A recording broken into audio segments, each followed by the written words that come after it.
시청자 여러분 안녕하셨습니까? 장군의 소리 김형철입니다. 한국과 미국 국방장관은 매년 한미 연례안보협의회의, 즉 SCM을 개최해왔습니다. 금년에는 미국 워싱턴 DC에서 서 국방장관과 에스퍼 미 국방장관 간에 열렸는데, 이 회의에서 한미 간의 전시작전 통제권 전환에 이견을 보였다는 뉴스가 보도되고 있습니다. 사실 대한민국 수 예비역 장성단에서는 전시작전 통제권을 한측으로 전환하는 계획에 대해서 지속적으로 문제점을 제기하면서 전작권 전환을 신중하게 추진할 것을 주문해 왔는데, 결국 이 문제에 대해서 미측이 불편한 속내를 드러냈다고 할 수 있습니다. 표면적으로는 코로나 사태로 인하여 전작권 전환 검증이 지연되었기 때문이라고 하지만, 미국뿐만 아니라 한국의 많은 국방 안보 전문가들도 시기상조 또는 근본적으로 잘못된 구상이라는 점을 지적해 왔습니다. 문재인 정부는 전작권 전환을 임기 내에 추진하기 위해서 매우 서두르고 있죠. 그런데 이 사안은 서두른다고 될 문제가 아닙니다. 마치 건물을 짓는 것처럼 기한을 정해놓고 전환을 서두르고 있는 양상인데, 이러다가는 한미연합방위태세에 큰 허점이 생길 수 있다는 우려를 낳고 있습니다. 현재 군사지휘 구조를 살펴보면 평시에는 한국군은 한국 합참이 지휘하고 전시, 즉 대프콘 3 이상으로 격상되면 한미연합전력을 한미연합군 사령부가 작전 통제합니다. 그리고 현재 한미연합군 사령부의 사령관은 미군 대장이 맡고 있습니다. 이러한 상태에 대해서 현 집권당과 대통령은 군사 주권 운운하면서 자신의 임기 내에 전작권을 찾아오겠다고 하고 있습니다. 그런데 저는 이 문제에 대해서 좀 다른 시각에서 설명을 드리려고 합니다. 저는 군생활 35년 동안 한미연합사령부에서 3번 근무한 경험을 갖고 있습니다. 군 장성 출신 중에서 연합사령부에서 3회 근무한 예비역은 아마 흔치 않을 겁니다. 특히 장군 시절에 연합사 작전과 정보 분야에서 근무를 했기 때문에 저의 한미연합작전에 대한 경험은 남다르다고 할 수 있습니다. 제가 처음 연합사와 인연을 맺게 된 것은 1983년 참모장 전속부관으로 보임되면서부터인데, 당시 참모장은 미 공군 3스타 중장이었습니다. 그 다음 연합사 근무는 제법 시간이 흐른 후 제가 준장으로 진급하여 작전참모부의 작전계획처장을 거쳤고, 연합사의 마지막 근무는 소장 때 정보참모부장을 지낸 것이었습니다. 장군으로서는 좀처럼 보기 드물게 한미연합사에서 장군 직책을 2번 수행했는데, 2번의 보직이 연합사에서 매우 중요한 위치를 차지하는 작전과 정보 분야였기 때문에 오늘 저는 저의 경험을 바탕으로 전시작전 통제권 전환 문제에 대해서 말씀을 드리려고 하는 것입니다. 제 경험으로 봤을 때 군 장교와 장성의 연합작전 이해도와 수행 능력은 그다지 높지 않다고 봅니다. 현재 한미연합사령부의 작전계획은 UNSCFC 5027 또는 50 등이 있는데, 작전계획 초안은 미군이 작성하고 한국군은 한글로 번역해서 한미 간 토의를 거쳐서 작전계획을 완성합니다. 그런데 영문으로 작성된 작전계획을 한글로 옮기는 과정은 중위 또는 대위 통번역 장교가 번역을 하면 소령 또는 중령급의 장교가 감수를 하고, 그것이 대령 이상 고위급 장교로 올라가는데 거의 형식적으로 결제를 해서 대장인 한측 연합사 부사령관까지 올라간다고 할 수 있습니다. 그러나 영문 작전계획을 한글로 번역해서 작전계획으로 확정되는 단계까지 한글본을 영문과 비교해서 꼼꼼히 살펴보는 한국 측 장군은 거의 없다고 봅니다. 제가 준장으로 작전계획 처장직을 수행할 당시 새로운 작전계획을 수립하는 과정에서 영문을 한글로 옮긴 작전계획이 저에게 올라왔는데, 제가 몇 페이지를 확인하면서 영문과 한글본을 비교해 보니까 정확치 않은 것을 발견했습니다. 통번역 장교는 영어는 잘하지만 군사교리와 군사작전 분야는 부족한 것이 사실입니다. 그리고 중간에서 검토를 하는 실무급 장교와 과장급 장교는 소령 또는 중령급인데, 그들의 영어 실력은 그다지 훌륭하다고는 볼 수 없습니다. 그래서 사실 장군으로 있는 처장과 부장이 꼼꼼히 살펴보면서 수정해주지 않으면 한글판 작전 계획이 제대로 작성될 수 없는 구조라고 말씀드릴 수 있습니다. 그런데 이런 업무를 꼼꼼히 수행하는 장군은 솔직히 말씀드려서 많지 않죠. 미군 중령과 대령 중 우수한 장교들은 참모대학과 작전계획 수립 과정에 입교하여 작전계획에 대한 전문적인 교육을 받고요. 그 후에 세계 각지에서 벌어지고 있는 전쟁터에서 그 작전계획을 실전에 적용하면서 군사 전문성을 길러가고 있습니다. 그리고 한미연합사령부 주요 직위에 보임되는 미군 장성들은 거의 실전 경험을 가지고 있습니다.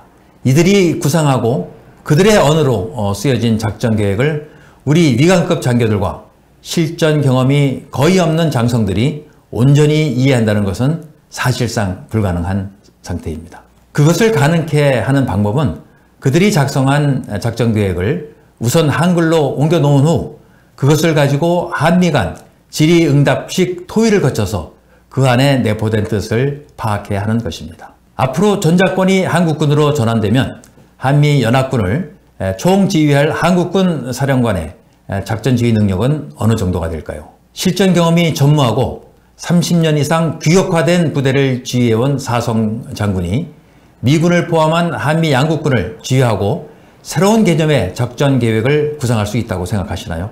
우리 해수부 공무원이 배에서 이탈하여 북측 지역으로 넘어간 상황에서 북한군에게 신문당하고 총살당하고 그리고 화형당하는 6시간 동안 아무런 조치도 취하지 못한 한국군이 한미연합군을 대상으로 대규모 군사작전을 계획하고 지휘하여 성공적으로 작전을 완수할 수 있을까요? 더욱 문제가 되는 것은 한미연합군을 작전 통제하기 위한 충분한 훈련과 준비할 시간적 여유도 주어지지 않았다는 것입니다. 그렇다면 어떻게 해야 할까요?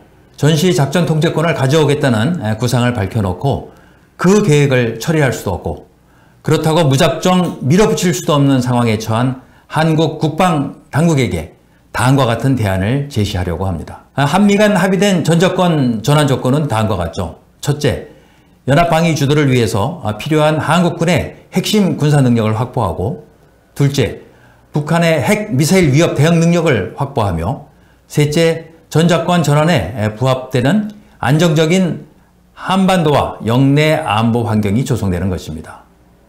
그리고 연합연습 평가를 통해서 이 세 가지 조건이 충족되었다고 판단되면 전작권을 전환한다는 것입니다. 그러나 이 조건은 쉽사리 충족될 수 있는 것은 아닙니다. 따라서 우선 조급증을 탈피해야 합니다.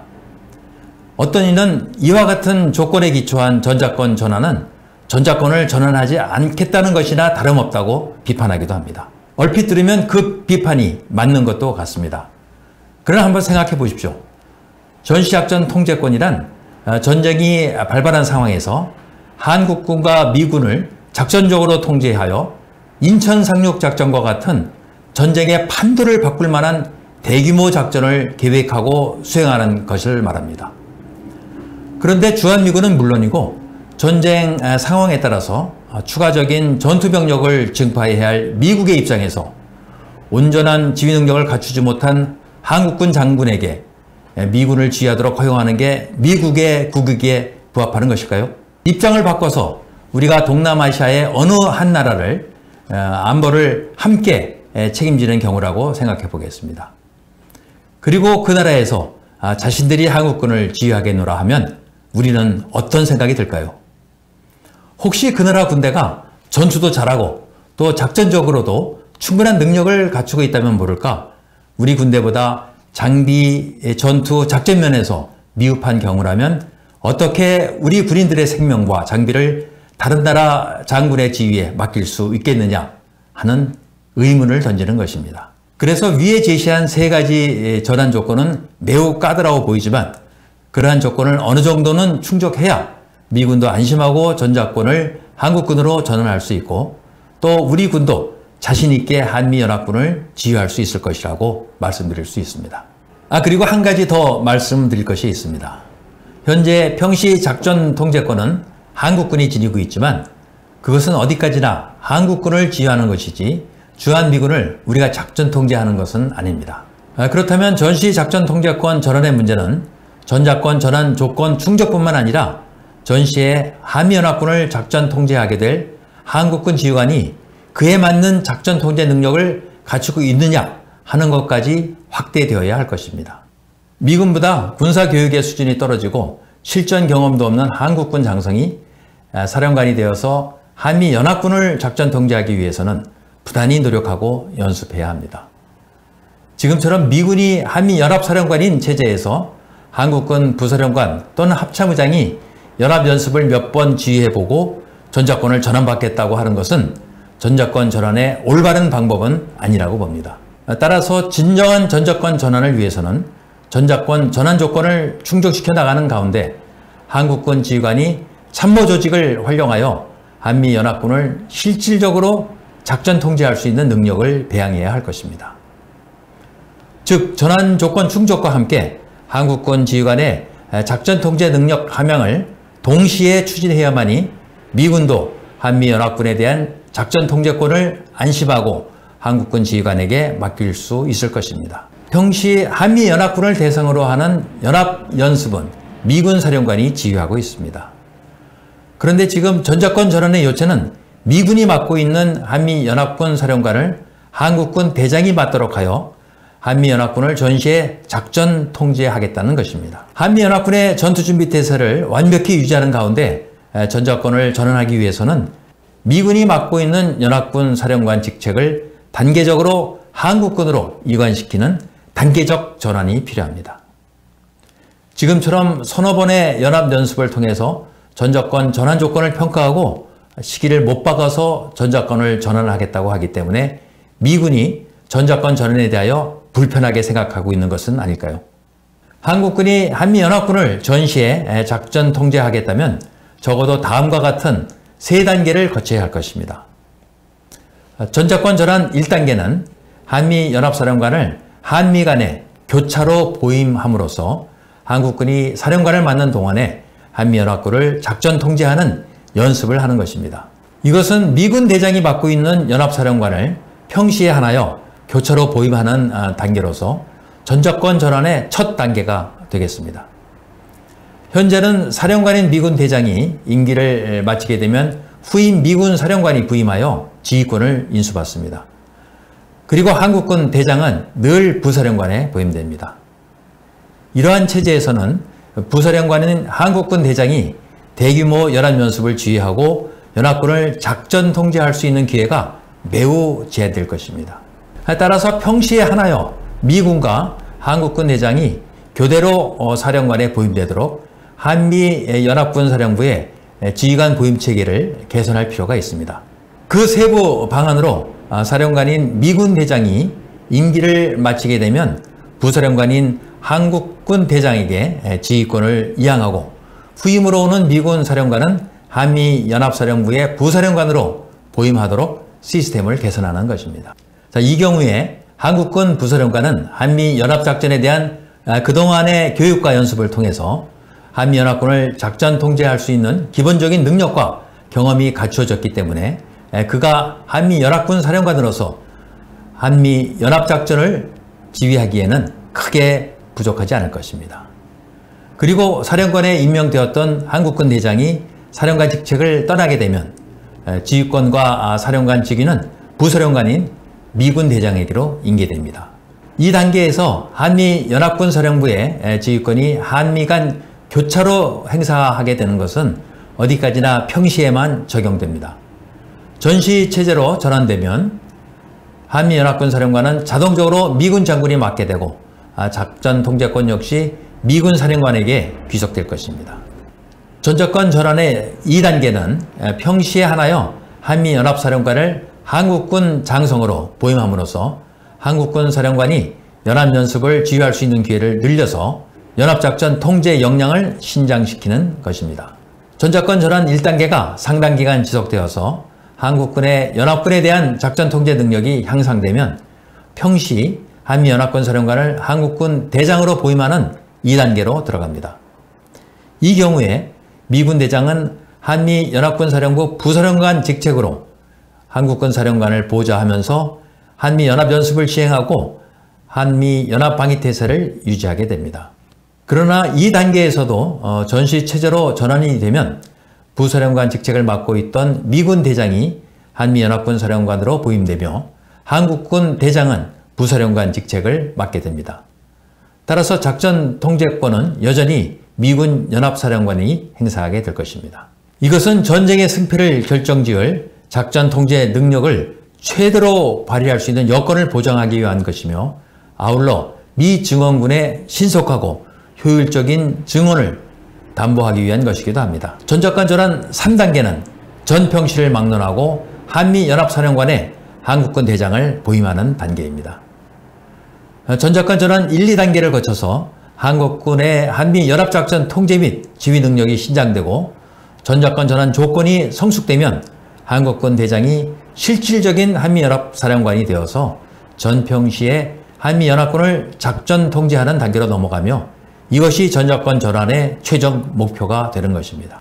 이상 말씀드린 단계적 전작권 전환 방안은 전작권 전환 조건 충족을 위한 유무용적 군사력 건설과 함께 한미연합전력에 대한 한국군 지휘관의 전시 작전 통제 능력 배양을 보장하기 위한 시스템적 추진 방안입니다. 이를 통해서 한미 간 충분한 시간을 갖고 한국군의 연합작전 통제 능력을 고양시켜 나갈 수 있게 될 것입니다. 이러한 단계적 전작권 전환은 한국군에게는 연합작전을 통제할 수 있는 기회를 점진적으로 늘려서 한미연합전력에 대한 실질적인 작전 통제 능력을 배양할 수 있는 여건을 마련해 줄 것이며 1, 2단계까지 전시작전 통제권을 보유하고 있는 미군의 입장에서는 전작권 전환의 조건 충족과 함께 한국군 사령관의 작전 통제 능력을 가감없이 판단할 수 있기 때문에 전작권 전환과 관련한 한미 간의 불협화음이 제거될 것으로 기대됩니다. 대한민국 방위를 위하여 미군과의 한미연합작전은 필수 불가결한 것입니다. 이것이 한미동맹의 요체입니다. 그러나 한편으로는 자주국방을 염원하는 국민적 바람 역시 무시할 수 없는 상황에서 전작권 전환을 조건 충족 여부로만 판단하기 때문에 많은 오해와 무리가 따르고 있는 것입니다. 따라서 전작권 전환의 조건 충족과 아울러 우리 한국군 최고지휘관의 연합작전 통제 능력은 충분한가? 라는 근본적인 질문을 던져봐야 할 때입니다. 여객기에는 기장과 부기장 2명의 조종사가 있습니다. 기장과 부기장 모두 항공기를 조종할 수 있습니다만 비행의 최종 책임은 기장에게 있습니다. 대한민국 방위라는 중차대한 임무를 수행할 기장과 부기장 2명의 조종사가 협력하여 안전한 비행을 보장하는 것이 최선일 것입니다. 이 과정에서 기장이 외국인이고 부기장이 한국인일 경우 외국인 기장이 항공기 운항을 책임진다고 해서 그 항공기의 경영권이나 소유권이 훼손되는 것은 아닐 것입니다. 한국인 부기장이 충분한 능력과 경험을 갖추게 되면 한국인 조종사가 기장이 되어서 조종관을 잡을 날이 오겠죠. 지금 창밖에는 비구름이 몰려오고 짙은 안개로 시계는 제로인데 아직 계기비행 능력과 경험이 부족한 부기장에게 조종관을 맡긴다면 승객 여러분은 좌석에서 편안하게 쉬실 수 있을까요? 만일 그런 악기상 상황에서 조종관을 한국인 부기장에게 넘겨야 한다고 항공사 사주가 강제한다면 제가 외국인 기장이라면 운항을 거부할 것 같습니다. 그리고 이런 상황에서 비행사고가 발생하게 된다면 그 피해는 오롯이 승객들의 몫이 될 것입니다. 지금까지 전시작전 통제권 전환과 관련하여 3대 전환 조건의 충족과 함께 한국군 사령관이 한미연합군을 작전 통제할 수 있는 능력을 충분히 갖추고 있는가? 라는 근본적인 질문에 대한 답변 차원에서 단계적인 전작권 전환 방안을 제시해 보았습니다. 전작권 전환은 한 정부의 임기 내에 완수할 수 있는 그런 과제는 아닙니다. 또한 군사 주권 차원에서 접근할 사안도 아닙니다. 그런데 현재 추진하고 있는 전작권 전환의 양상은 임진왜란 당시 선조인군과 권율 장군의 재촉으로 칠천량 해전에서 수군을 괴멸시키고 그 자신도 전사한 원균을 떠올리게 하고 있습니다. 아무리 대통령이 기한을 정해주어도 노라고 말해야 할 때는 노라고 말할 수 있는 기계가 필요합니다. 그래서 그에게 별을 4개를 달아주고 장관에 임명하는 것은 아닐까요? 우리 군 최고의 직책을 맡고 있는 국방장관과 합참의장에게 대장군의 기계를 기대하면서 오늘 장군의 소리 여기서 마치겠습니다. 감사합니다.